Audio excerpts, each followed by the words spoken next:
I denounce anybody who talk about Black History Month and all them can talk about the slavery, you know.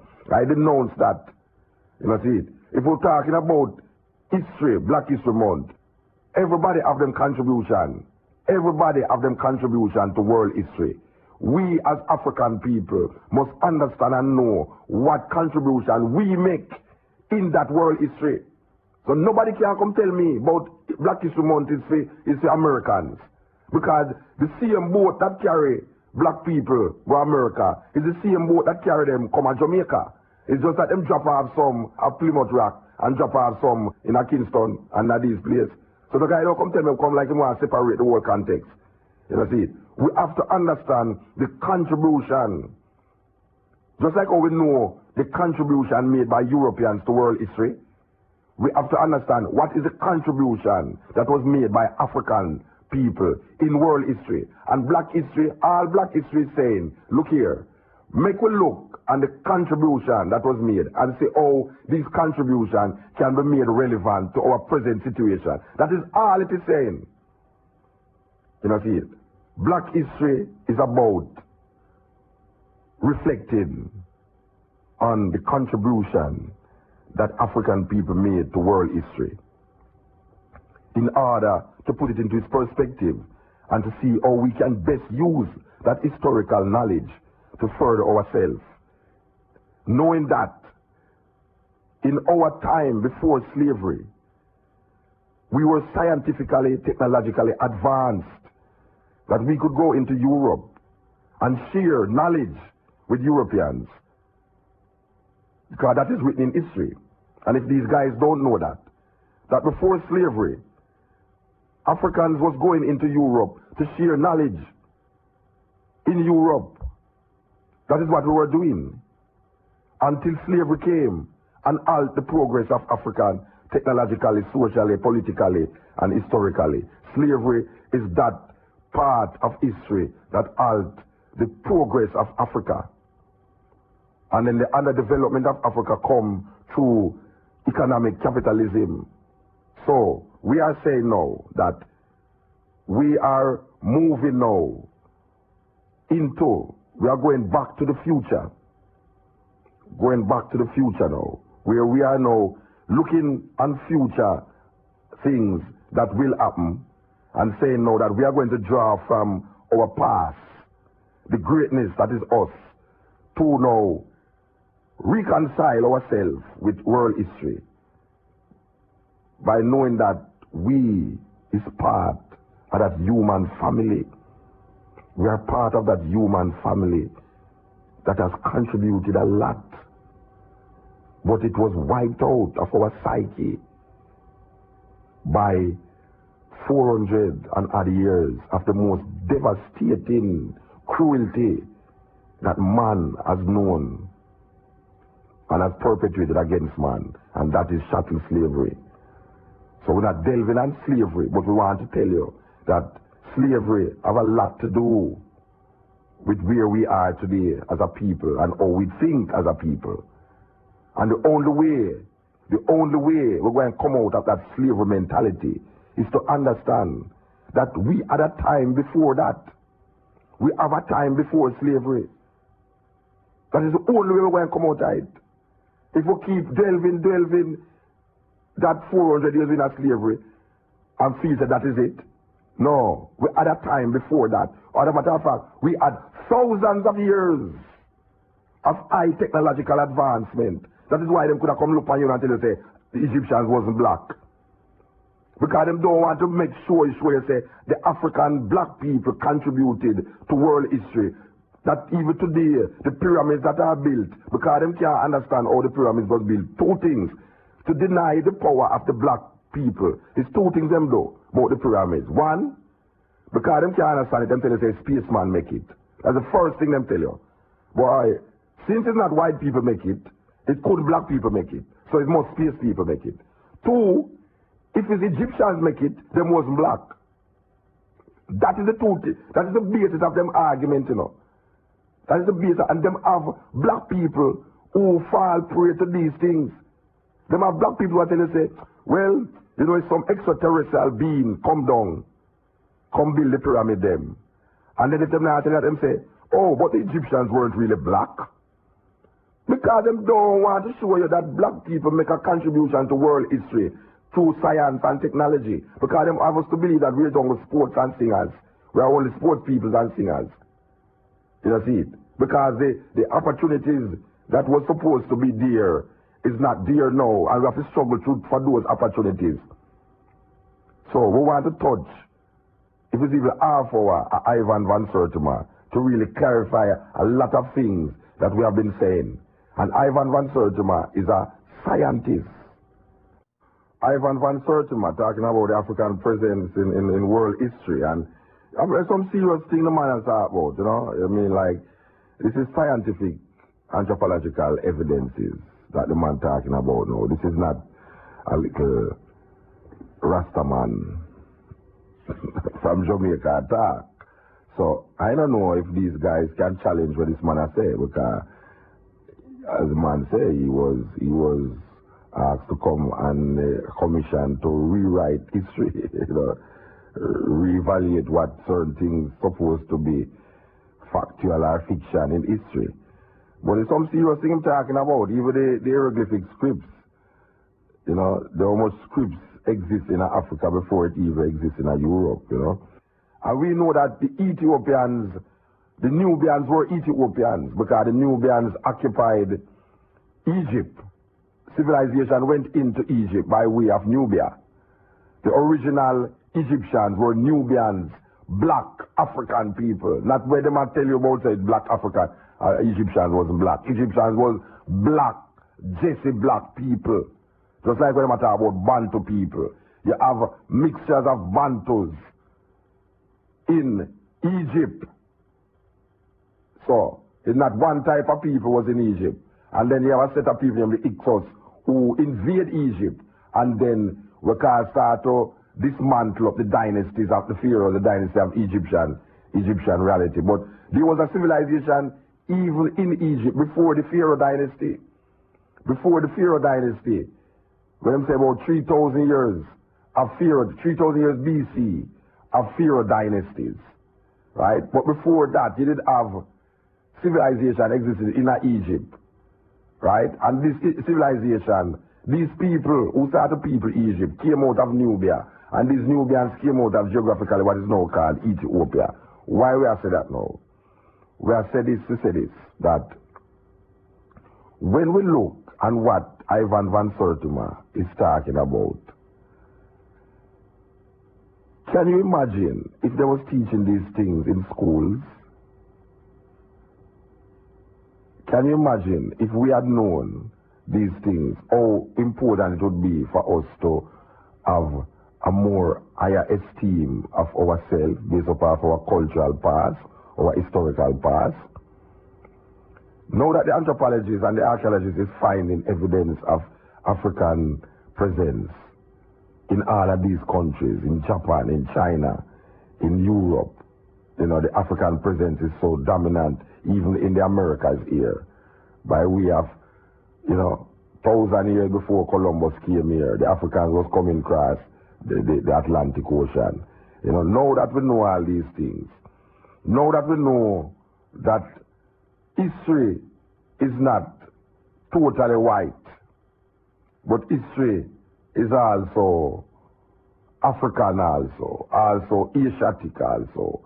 So every race of people has contributed to the development or underdevelopment of the world. But obviously, we only know of the European civilization and its development in world history.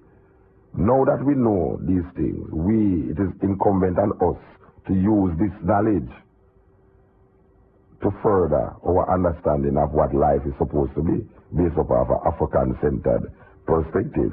That is what the knowledge is all about.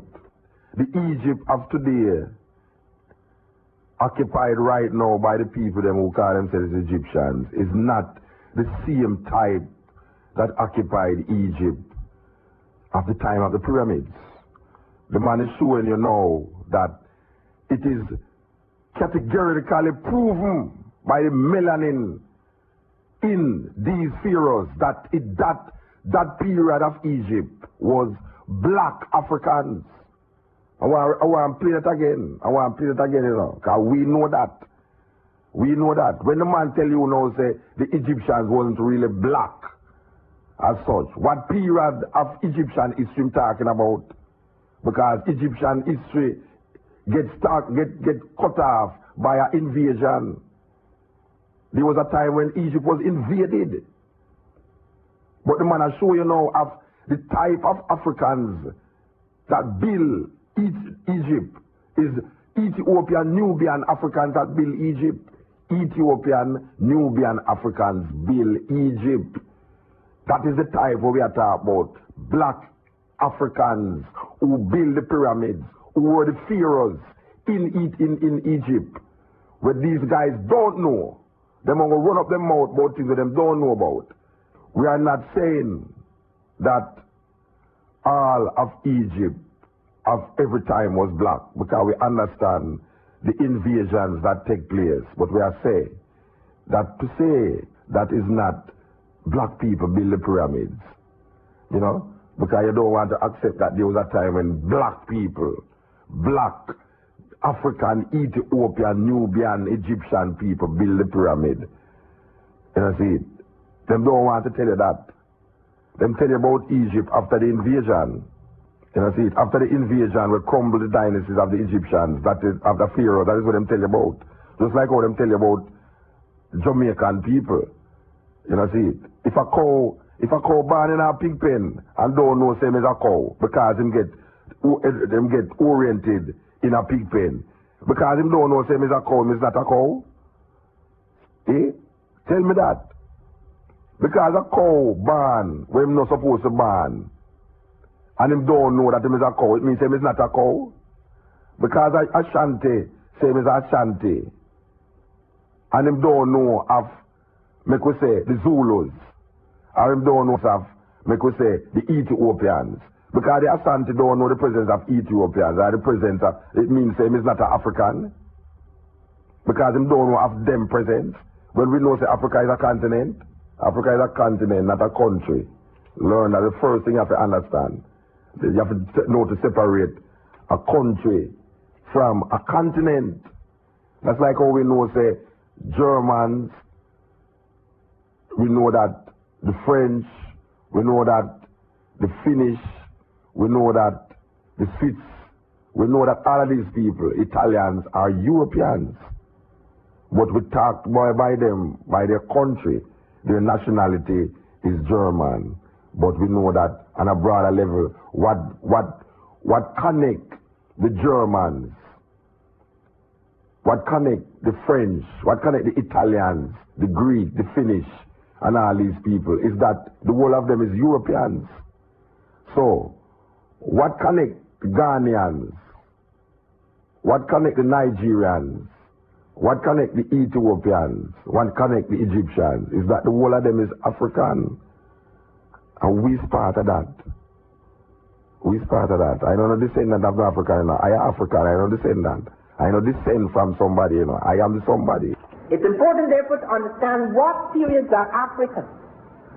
Because Africa was invaded very early. It's not only by the later Western Europeans who invaded Western and Northern and Eastern Africa, but you have invasions occurring in Egypt. The dawn period is clearly Africa. There is absolutely no doubt. The Pyramid Age is an African age. The science of mummification, the science of the pyramids, the extraordinary astronomy and mathematics associated with those pyramids spring out of the Ethiopian-Egyptian world, which at that time is dominated by black Africans. Yes, at that part there we are talking about. That part there we are talking about. No doubt, according to archaeological, anthropological, and scientific evidence, there is no doubt that the Pyramid Age in Egypt was black, Nubian, Ethiopian, African period. No doubt. And we know the Exodus come across, and we know that you start to have a division in Egyptian realities now. That is why now when we talk about like Israel now, we have to understand who is Israel. Israel is not a race of people. Israel is a nation of people. It's a whole heap of people come together to make the nation of Israel.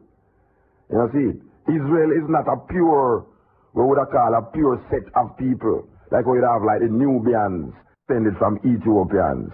And after the Nubians, Ethiopians, you have the Arab invasion.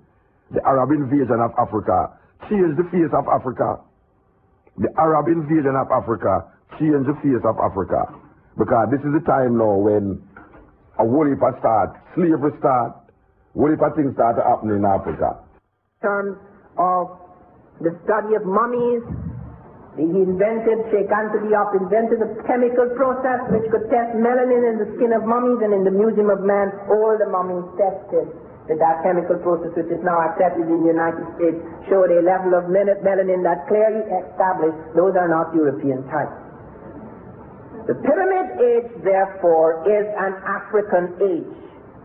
The science of mummification, the science of the pyramids, the extraordinary astronomy and mathematics associated with those pyramids spring out of the Ethiopian-Egyptian world, which at that time is dominated by black Africans. This did not remain so for all time. You can find with great clarity in the 18th and 19th dynasties, what I call the Noon dynasties, the African type dominating again is very clear. Whether you look at Queen Tai or King Tut or Akhenaten and all of the Hatshepsut and these people, you see the African type very powerful. You know, we just play that tape in light of what is taking place right now, you know, with certain arguments and reasoning. You know, to confound these arguments and reasoning, we have to play these kind of tapes for the people. What I want to say also is that when we look on these historical references, we know that man started to even migrate across, even reaching to the West African coast, you know, because now man is studying now the languages of the Akan and the Asante people and relating it to Egyptian language. There's a connection between the languages that is in Ghana and the Egyptian languages. Obviously, there was a migration of people right across to where we have now Ghana, Mali. Mali, as you know, is housing that place them called Timbuktu, where your grandmother used to say, well, lick your family out of the Timbuktu. And we never know that Timbuktu was a real place. As a matter of fact, the first university was built in Timbuktu. You know, so we have to know these things. It's just a part of history. It's an original history. It's not a part of nothing else more than just knowing history. Them teach you history at school and then make you know, say, history will play a great part in your development. So, we understand that, and we are saying, now, make us teach the other side of history. Let us teach what is our history as a people. In Jamaica, you have different kind of people. You have Chinese, you have Jews, you have Syrians, you have Africans, you have, you know, Indians. All of these people is coming from a heritage historically that present their case in what they would see as their part that they play in the development of human history. We are just saying that from the 1st of February to the 28th of February, this year the 29th of February, we as African people will take this time to reflect on what the contribution is by African people through the ages. Check the man where you just hear named Ivan van Sertima. Blacks in Science. He have books like Blacks in Science. They came before Columbus. Black women in Antiquity. Egypt Revisited. African presence in Europe. African presence in Asia. All of these books written by this man we call Ivan van Sertima. We have said that these men are men who we can trust with history because they are called upon also to rewrite history based upon the findings, the scientific evidence that they bring to the world right now. These are not just men who are just talking because them is rhetoric, because them is black nationalists, because them is black advocates. These are not men like that. These are men who is looking for evidence and proof that there's no worth in being African and that there is reality in the truth that Africa is the cradle of civilization. That is what it is all about. Africa, the cradle of civilization.